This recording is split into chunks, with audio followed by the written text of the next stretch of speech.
ئێستا ئێمە دەزانین کە قیبلەی ئەحزابی سیاسی لە کوردستاندا بە تەواوەتی ڕووی لە بەغدایە و ئێستا پێشبڕچێ لەسەرەوەی کە کامیان لەو دوورە سەڵاتەی کە لە کوردستاندایە خزمەتی زیاتری بەغدا بکەن.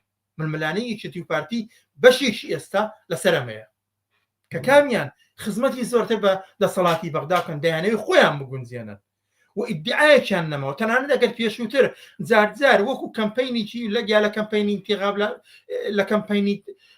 لە کەمپەینی هەڵبژاردنەکاندا یا لە هەندێک ململانەی کەدا کە لایەنێکیان باسی کوردستان و ئایندەی سیاسی کوردستان و مافی چاری خۆنووسین و مادەی 140 و بەشێک لەمانەیان دەکرێت. ئێستا هیچ کامێک لەوانە نەماوە.